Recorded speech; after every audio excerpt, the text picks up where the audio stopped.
E aí pessoal, tudo bem com vocês? Espero que vocês estejam bem, né? E se cuidando. Bom dia, né? Boa tarde ou boa noite. Depende aí que hora vocês estão assistindo essa aula.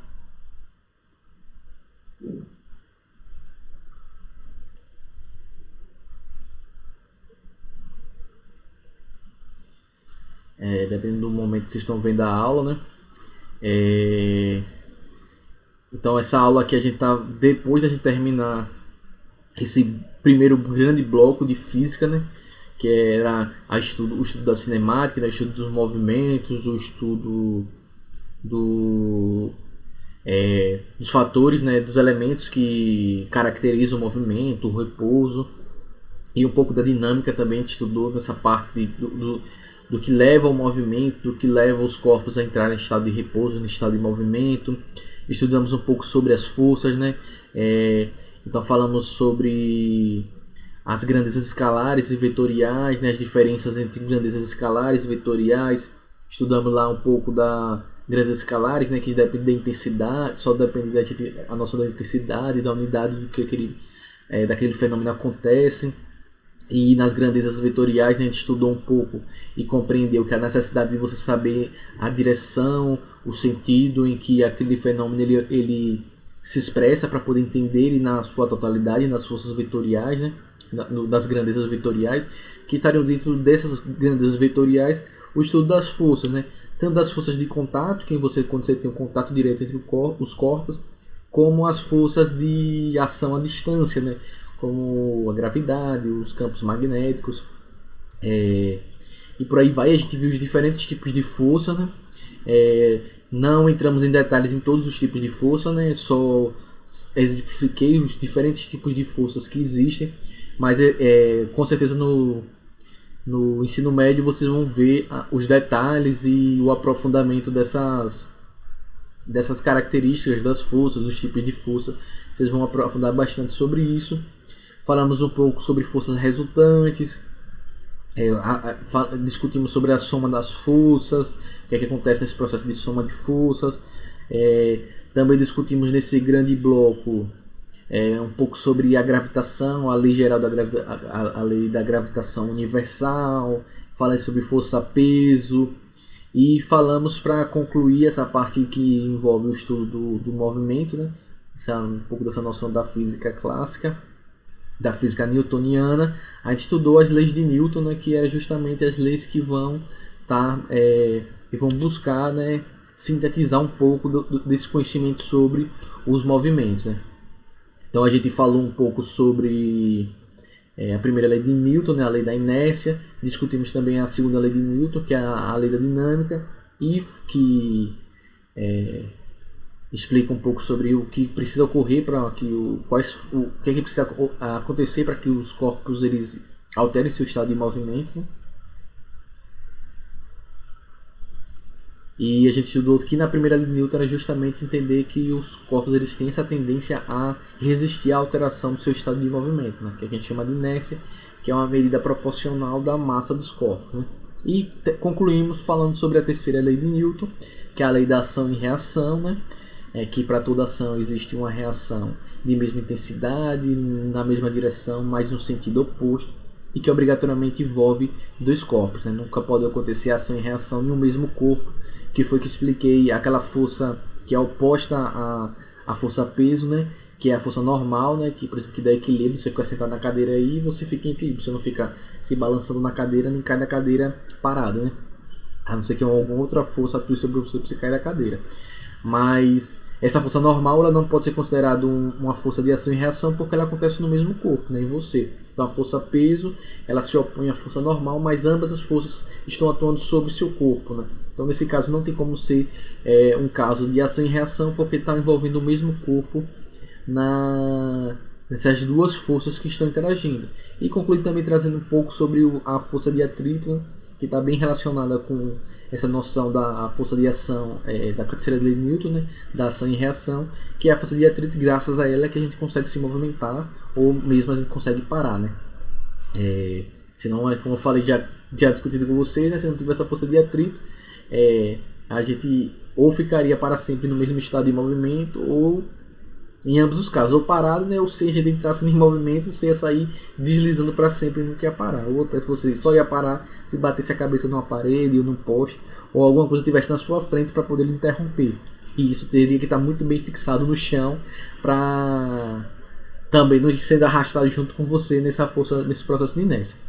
Então, como a gente fez esse grande bloco, eu deixei um exercício para vocês da página do livro, da página 298 e 299, que é uma forma como a gente possa recapitular todo esse grande bloco de conteúdo antes de entrar no próximo assunto que a gente vai adentrar na próxima aula, que é o estudo das ondas, certo? Que aí já é uma outra viagem, já é um outro conteúdo.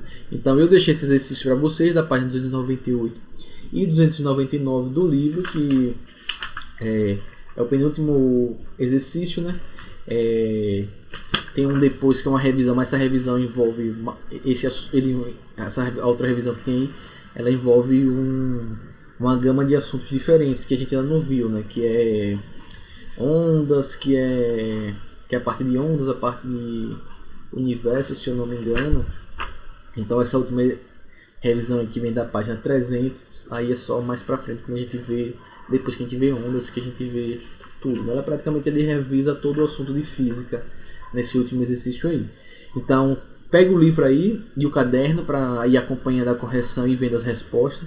Página 298 e 299. Quem não fez o exercício dessas duas páginas que eu deixei, estava lá na plataforma na aula passada. Se vocês não se atentaram que tinha esse exercício do livro para fazer, além da atividade em PDF, aí vocês param o vídeo, vão responder essas duas páginas e depois vocês voltam para a correção. Porque depois que eu concluir e fechar essa parte aqui, a gente já vai saltar para um outro assunto completamente distinto do que a gente vem estudando agora, né? Então a forma de revisão, porque o simulado já vinha aí, e o simulado vocês vão ver que tem um pouco desses assuntos aqui, né? As partes das grandezas escalares, vetoriais, somas de forças, tipos de força, gravitação, força-peso, por aí vai, né? Só não vai cair no simulado as leis de Newton, as 3 leis de Newton, elas vão estar na prova aberta da segunda unidade, né? Então, quem não fez, vai fazer o exercício para ver se vocês estão sabendo o conteúdo. Quem já fez, pega o livro, pega o caderno, que eu vou aqui ler, eu vou ler as questões aqui e eu vou explicar um pouquinho as respostas para vocês, e a gente vai de uma forma retomando um pouquinho desse assunto, certo?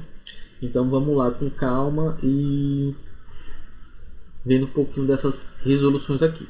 Então na primeira questão ela traz o seguinte: em nosso cotidiano observamos movimento o tempo todo.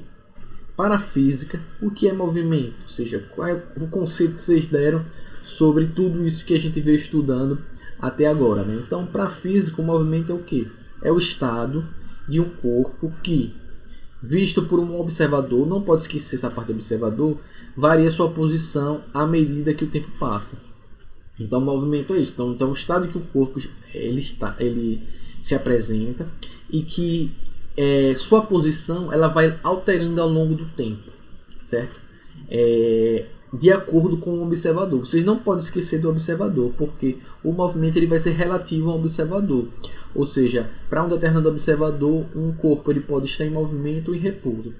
Então, não pode esquecer de destacar essa questão aí de acordo com o observador. Então, o observador é chave para a descrição dos movimentos, né? Então, o movimento é um estado de que um corpo, visto por um determinado observador, varia de posição ao longo à medida que o tempo passa, ou seja, à medida do tempo, certo? Isso é uma descrição de movimento.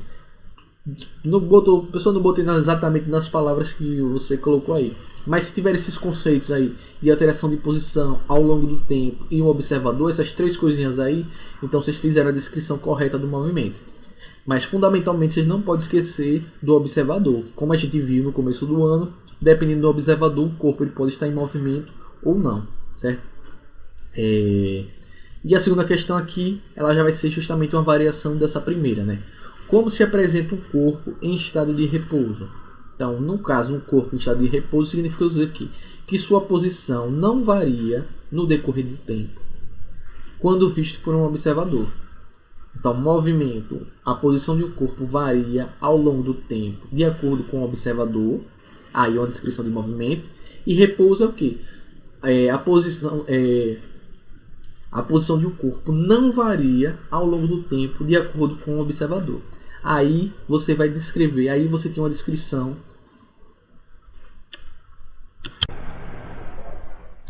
Então, o que explica se um corpo ele está em movimento ou se ele está em repouso vai ser esses fatores, né? A posição, a variação do tempo, que acontece com a posição, de acordo com a variação do tempo, e principalmente dependendo do observador, né?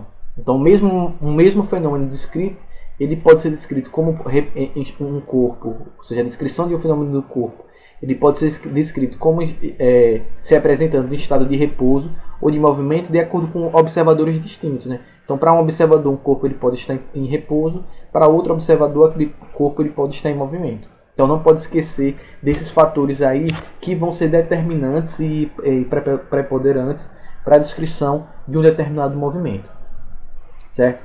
Então, vamos ver aqui a terceira questão. Imagine que um trem de grande velocidade percorreu 1000 km em 4 horas. Qual a sua velocidade média em km por hora? Aí o que a gente faz aí? Só vocês usarem, espero que tenham usado, a formulazinha de velocidade média é igual Vm, né? Velocidade média é igual ΔS sobre ΔT. Então basta aí como está em quilômetros em horas, ou seja, não precisam converter em nada. Então se eu pegar a distância, ou a distância percorrida e dividir pelo tempo percorrido ao longo desse movimento. Então vocês vão fazer 1000 dividido por 4, que vocês vão achar que a velocidade média desse trem foi de 250 km por hora. Simplesinho. Pega a distância percorrida, divide pelo tempo do movimento. 1000 km dividido por 4. Então a velocidade percorrida, a velocidade desse trem ao longo desse movimento foi de 250 km por hora, certo? Facinho também. Na quarta questão, ele vem aqui a fazer uma pergunta conceitual, né? De conceito, que é qual é a diferença entre velocidade instantânea e velocidade média? Qual é a diferença da velocidade instantânea e da velocidade média? A velocidade média, ela vai ser uma razão, né, entre a distância percorrida por um corpo e o tempo gasto. Então a velocidade média ela leva em consideração, como o nome deles diz, já média, a relação, ou seja, não interessa o que foi acontecendo em cada instante de tempo. O que interessa é, ao longo de todo esse movimento, a descrição desse movimento, qual foi a média dessa velocidade, ou seja, qual é a razão entre a distância percorrida e o tempo, certo? Então, isso é a velocidade média. Não interessa se durante esse movimento, durante essa distância percorrida e durante esse tempo se decorreu, se ele aumentou a velocidade, se ele diminuiu a velocidade, se em um determinado momento ele foi mais rápido, se em um momento ele foi mais lento, se ele parou em algum lugar, se ele falou não. A velocidade média só interessa o quê? A razão entre a distância percorrida e o tempo, certo? Isso é a velocidade média, ou seja, a média da velocidade durante a descrição desse movimento, ou seja, durante essa distância percorrida e ao longo do tempo em que isso ocorreu, qual foi a média da velocidade? É isso.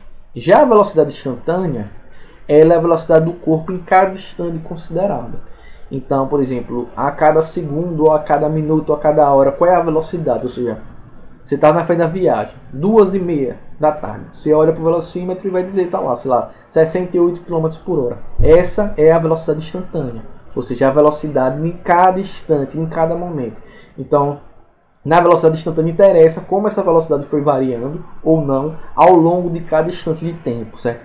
Então, a cada tempo, qual foi a velocidade que aquele corpo tinha, né? Então, a velocidade instantânea é a velocidade de um determinado momento, certo? Então, na descrição de todo aquele movimento, que velocidade aquele corpo tinha em determinado momento. Só isso, certo? Então, a velocidade média é a razão entre a distância percorrida entre dois instantes, né, no início e no fim. Ou seja, e o tempo gasto total, né? Então a razão entre a distância e o tempo gasto total, e a velocidade instantânea é a velocidade de um corpo em cada instante considerado, certo? Em cada instante de tempo. Quinta questão. Explique o que são intervalo de tempo, posição de um corpo e deslocamento. que é intervalo do tempo? Intervalo do tempo é o tempo decorrido entre dois instantes, certo? Ou seja, entre dois momentos, certo? Sei lá, no início do movimento e no final do movimento. Então, o tempo que foi... A diferença desse tempo aí é o intervalo de tempo, certo? Então, o tempo decorrido entre os dois instantes específicos que você quer saber. O momento que você saiu de casa, o momento que você chegou na escola. Então, o intervalo de tempo vai ser essa diferença desse tempo aí decorrido, né, entre esses dois instantes. Do instante que você saiu de casa e o instante que você chegou na escola, por exemplo. A posição de um corpo é a localização dele em relação à sua origem, né? Então, determinada posição, se a gente fizer uma comparação de se iniciou, onde o corpo está, então é uma posição específica de um corpo. Uma posição geográfica de um corpo em determinado local, certo? Se a gente quiser comparar com a sua origem, ou se a gente quiser comparar também com o seu final. E, por fim, o deslocamento, né, é a diferença entre duas posições de um móvel, ou seja, de um corpo que está se deslocando, ou não. Então, o deslocamento ele vai considerar o ponto inicial e o ponto final, ou seja, a posição inicial e a posição final de um corpo. Então, intervalo de tempo é o tempo decorrido entre os dois instantes específicos. A posição de um corpo é a localidade em que a localização do corpo em relação a um determinado instante, a um determinado ponto de origem, por exemplo. E o deslocamento vai ser a diferença entre as duas posições de um corpo que está em movimento, certo? De um móvel, qualquer móvel que seja esse. Então tá aí. Vamos lá para a sexta questão. Transforme em metros por segundo para quilômetros por hora. Então temos letra A, 15 metros por segundo. Letra B, 25 metros por segundo. Às vezes pode usar para fazer isso aquele fator, aquele númerozinho que a gente encontrou lá em sala de aula, ainda que é o 3,6. Né? Então para transformar de quilômetros por hora para metros por segundo, você divide por 3,6. E para transformar de metros por segundo para quilômetros por hora, é só vocês multiplicar por 3,6. Então, como aqui ele quer saber de metros por segundo para quilômetros por hora, é só vocês multiplicarem por 3,6. Então, na letra A, 15 vezes 3,6, a gente acha que a velocidade vai ficar 54 metros por segundo. E na letra B, 25 metros por segundo, para transformar em quilômetros por hora, também é só multiplicar por 3,6. Então, a gente vai achar que 25 metros por segundo corresponde a 90 km por hora. Então, na letra A, 54 km por hora. Na letra B, 90 km por hora. Facinho, certo? Vamos lá para a sétima questão agora. O peso dos corpos na Lua é o mesmo que na Terra? E a massa? Então, aqui, o peso dos corpos na Lua é o mesmo que a Terra? Não. O peso dos corpos na Lua vai ser menor do que o peso na Terra. Por quê? Porque a aceleração gravitacional da Lua é menor do que da Terra, certo? Então lembre lá que da fórmula do peso é igual a massa vezes a aceleração gravitacional. Então, como a Lua tem uma aceleração gravitacional menor do que a Terra, o peso o peso de uma pessoa na Lua vai ser menor do que o peso de uma pessoa, de um objeto na Terra. E a massa? A massa é a mesma, certo? Ou seja, a massa é a quantidade de matéria que tem no corpo. A massa é a quantidade de inércia de um corpo. E ela não se modifica instantaneamente, certo? Então a massa do indivíduo na Lua é a mesma massa desse indivíduo na Terra. Então nesse caso não faz diferença se o indivíduo está na Terra ou na Lua. O que muda é o peso, a massa não, certo? Oitava questão. Tomando por base os dados do capítulo, determine sua massa e seu peso na Lua. Aí é de vocês, depois vocês me dizem o que vocês encontraram aí. Essa resposta é individual, né? Então vocês pegam a massa de vocês e multiplica pela aceleração da Lua, que é 1,6, e a aceleração da Terra, que é 10. Aí, na verdade, a questão só quer saber a sua massa e seu peso na Lua. Então, sua massa, você vai dizer sua massa, o que a gente chama de peso, né? E seu peso na Lua, você vai pegar a sua massa e multiplicar por 1,6. Então, sei lá, você tem 10 quilos, 10 vezes 1,6, 16 newton, né? Seu peso. Mas ninguém tem 10 quilos aí, né? Então, peguei um exemplo ruim. Mas é só isso, vocês pegam a massa, que a gente chama de peso, sei lá, 50 kg, e multiplica por 1,6. Aí você descobre seu peso na Lua. Nona questão. Por que, quando jogamos um corpo para cima, ele sobe e depois ele volta para nossa mão? Ou ele pode cair no chão se você também não conseguir segurar ele, né? Isso acontece porque o corpo tem peso. Então, uma força que pulsa o peso, né, é uma força que puxa o corpo para baixo. Então, como ele foi lançado para cima, quando você jogou esse objeto para cima, essa velocidade que é contrária, né? Essa força contrária, né? A velocidade, então, você joga ele para cima, então o peso ele faz uma força para baixo. Então você joga o objeto para cima, ele vai reduzindo essa velocidade aos poucos, né? Então você joga esse objeto para cima, então ele vai subir, mas ele vai com sua velocidade, ele vai diminuindo, a velocidade desse corpo vai diminuindo aos poucos, até que chega em determinado momento que ela muda o sentido, né? Ela mantém a mesma direção na vertical, mas ela muda o sentido no ponto mais alto da sua trajetória, né? Dependendo da força que você aplicou. E aí a partir desse ponto o corpo começa a cair, ou seja, o objeto, se você não joga ele para cima, ele não vai subindo para sempre, porque existe essa força contrária que puxa os corpos para baixo, né? Que aí está com a relação com a força gravitacional, certo? Então vamos lá para a 10ª questão agora. Perder peso é a prioridade de muitas pessoas que se submetem às mais diversas dietas, algumas absurdas do ponto de vista nutricional. O gato Garfield, personagem com Milão, também é perseguido pelo padrão estético que exige magreza, mas resiste a fazer qualquer dieta, como mostra o diálogo abaixo, né? Então lá, você está gordo, estou ouvindo, quero que você perca peso, ouviu bem? Falou. E onde você vai? A um planeta cuja gravidade seja menor. Analisando a resposta de Garfield do ponto de vista da física, o gato gordinho está certo ou errado? Justifique argumentando os fundamentos. Então nesse caso o gato está certo, né? Porque se ele for para um planeta com gravidade menor, seu peso, que é o produto da massa vezes a aceleração gravitacional, seu peso vai ser menor, certo? Então como o John, que é o dono dele, aí, o tutor dele, deseja isso, então ele vai perder peso. Ele for para um planeta que tem uma gravidade menor, ele vai ter um peso menor. Obviamente que ele está se referindo à massa, né? A gente chama de peso, mas é a massa dos corpos, né? Mas do ponto de vista da física ele está certo, porque o peso ele vai ser uma relação da massa do corpo com a aceleração gravitacional. Então ele indo para um planeta que a aceleração gravitacional é menor, consequentemente ele vai ter uma massa menor. 11. Como podemos definir o que é massa? Então massa é a quantidade de matéria que existe no corpo, né?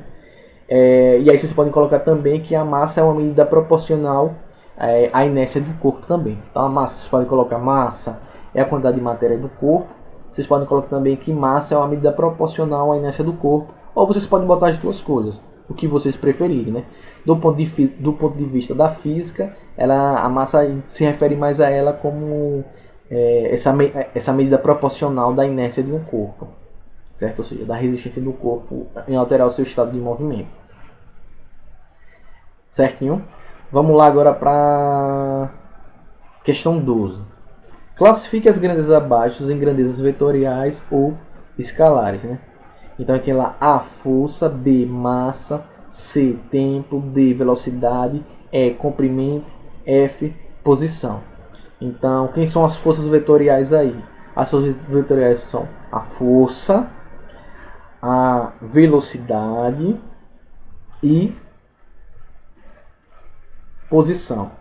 Então a gente tem como forças vetoriais, ou grandezas vetoriais, a força, a velocidade e a posição. Como grandezas escalares, nós temos a massa, nós temos o tempo e nós temos o comprimento, certo? Essas lembras escalares você não tem necessidade de saber direção e sentido. As suas vetoriais vocês precisam. Professor, mais velocidade, tipo, necessariamente precisa saber. Se a gente quiser uma descrição completa de um corpo, por exemplo, da posição, a gente pode ignorar esses fatores, como a gente fez para fazer os cálculos lá, mas vocês precisam saber, né? Se o corpo tá, se for uma questão, se for algo mais específico na física, você precisa saber se o corpo está indo para um lado, se um veículo está se deslocando numa velocidade para um lado, para o outro, se ele está indo, se ele está voltando, se ele foi, se ele voltou. Essas coisas interessam, a direção e o sentido interessam. A mesma coisa da posição, você saber se eu digo que um carro está viajando a 50 km por hora e uma pessoa está em uma posição X, eu não sei se o carro está na direção da pessoa, se o carro está se distanciando da pessoa. Então essas coisas são importantes para a gente saber, certo? Vamos lá agora para a página 299, a questão 13. Em cada caso, determine a força resultante. Então na letra A, a gente tem lá essa caixinha verde, E temos aqui duas forças, uma força de 2N e uma força de 5N. Então elas estão, a gente tem que observar aí se elas estão na mesma direção e se elas estão no mesmo sentido. Então, como elas estão na mesma direção, na horizontal e no mesmo sentido, da esquerda para a direita, o que eu faço aí? Eu somo essas forças. Então, essa força na letra A é uma força que eu pego 2 mais 5, 7 newtons, e ela está indo para a direita, certo? Então, elas têm a mesma direção, o mesmo sentido, eu somo elas. Então, a gente tem uma força de 7 newtons para a direita. Na letra B, eu tenho uma força de 2 newtons da esquerda para a direita, na horizontal, e uma força de 5 newtons também na horizontal, mas ela vai da direita para a esquerda. Então, como essas forças elas estão em sentidos opostos, eu vou diminuir essas forças. Lembre que é considerando um módulo, certo? Então, eu vou pegar aqui 5 newtons e diminuir de 2 newtons. Então, na letra B, eu vou ter uma força de 3 newtons, só que essa força ela vai para a esquerda, já que a força que está indo da direita para a esquerda é maior do que a força que está indo da esquerda para a direita. Então, letra B, uma força de 3 newtons indo para a esquerda. Na letra C, temos aqui duas forças, né? Ambas de 2 newtons na mesma direção, na horizontal, mais uma indo da esquerda para a direita e a outra indo para a direita para a esquerda. Então, nesse caso, eu diminuo essas forças. Então, 2 menos 2 igual a 0. Então, nesse caso, aí eu tenho uma força resultante nula.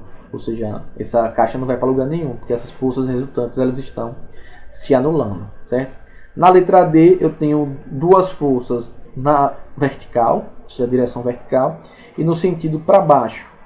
Então, ambas estão para baixo, no caso eu vou somar. Então, vai ficar 2 mais 3, então eu tenho uma força de 5 newtons para baixo. Então, na letra A, eu tenho uma força de 7 newtons para a direita. Na letra B, eu tenho uma força de 3 newtons para a esquerda. Na letra C, eu tenho uma força resultante nula. E na letra D, eu tenho uma força resultante de 5N para baixo. 14ª. Qual nome damos à propriedade dos corpos que faz com que resistam à mudança do seu estado de movimento? Inércia. Certo? Então, a inércia é a resistência que os corpos apresentam a alterar, ou seja, a resistência natural que os corpos apresentam a alterar o seu estado de movimento, que se está diretamente ligado à massa do corpo. Certo? Então, o nome que dá é inércia. 15. Explique os fenômenos a seguir utilizando o conceito de inércia. A. É mais fácil carregar uma criança na garupa da bicicleta do que carregar um adulto. Qual a explicação que a gente tem isso? Porque a inércia, porque a criança tem menos inércia, certo? Então a inércia que a criança apresenta é menor do que a que o adulto apresenta. Então a explicação é essa: é mais fácil carregar uma criança na garupa de uma bicicleta do que carregar um adulto, porque a inércia da criança é menor. A criança tem menos inércia. B. Somos arremessados para trás quando o carro em que estamos arranca bruscamente. Isso acontece por causa da inércia, né? Resistimos à mudança de estado de movimento. Então, o carro que estava parado, ele sai bruscamente, então a gente é arremessado para trás por causa da inércia, né? Nosso corpo resiste, já que ele estava no estado de repouso, ele resiste a entrar no estado de movimento. É por isso que a gente tem essa sensação de arremesso para trás. Letra C. É mais fácil parar um barquinho que um navio. Isso acontece porque o barquinho tem menos inércia que um navio, certo? Vamos lá para a 16ª questão. Explique como nós andamos. Então a gente anda por quê? Porque a gente empurra o chão para trás e o chão empurra a gente para frente, né? Graças à força de atrito, né? Então isso acontece conforme a terceira lei de Newton, né? Então a gente empurra o chão para trás, o chão ele exerce uma reação de empurrar a gente para frente de mesma intensidade em sentido oposto. E isso acontece porque o chão tem atrito. Só que se ele não tivesse atrito, você não conseguiria fazer isso. 17ª. Se pensarmos no número total de forças existentes no universo nesse instante, encontraríamos um número par ou um número ímpar. Nesse caso aqui, a gente teria um número par, né? Porque devido ao princípio de ali, né, terceira lei de ação e reação, então a gente tem um número que deve ser múltiplo de 2. Se você exerce uma força, vai ter essa força de reação, né? Então muito provavelmente vamos encontrar um número par de forças no universo. 18. Ao brincar de chutar a bola na parede, uma criança percebeu que quanto mais forte era o chute, com mais força e velocidade a bola voltava para ele. Com base nos nossos conhecimentos apresentados nesse capítulo, qual a explicação para o fato observado. Aí também é explicado pela terceira lei de Newton, né? Ou a lei da ação e reação. Então, toda ação corresponde a uma reação de mesma intensidade, mesma direção e sentido oposto. 19. Ao apertar o botão mais de um controle remoto, o canal da televisão é trocado. Este fato chamou a atenção de um garoto que tentou relacionar com as leis de Newton. Ele concluiu que a lei responsável pelo fenômeno é a terceira lei de Newton e justificou da seguinte forma. Ao apertar o botão, o canal é alterado. Então, a ação é apertar o botão e a reação é a mudança do canal. Se a justificativa for incorreta, reescreva corrigindo o erro da afirmação. A justificativa é incorreta, né? Porque a reação à ação de apertar o botão é uma força de mesma intensidade e sentido oposto. Mas, ou seja, na verdade, a ação e reação ela vai acontecer. Quando você aperta o botão do controle, o controle ele manda a reação para o seu dedo de volta e não para a televisão. Ou seja, não tem nada a ver com isso, certo? A não ser que você estivesse apertando o botão na televisão do controle, mas mesmo assim não seria a passagem de canais que seria a reação, mas sim a força que o botão exerce no seu dedo. Então aí tá errado esse moleque aí. Última questão, 20ª. O lobo-guará é uma espécie do cerrado e considerado do animal em extinção. Como você explicaria o andar desse animal segundo a terceira lei de Newton? Então é que nem você andando, qualquer animal terrestre se deslocando. É um movimento de ir para frente, né? Então você empurra a terra para trás e a terra ela empurra para frente. Então com isso aí a gente fecha esse bloco de conteúdo de física. Na próxima aula a gente vai começar a estudar os fenômenos que a gente chama de ondas, certo? Então fiquem bem, se cuidem. Qualquer dúvida, só vocês entrarem em contato comigo. Tchau e até a próxima aula.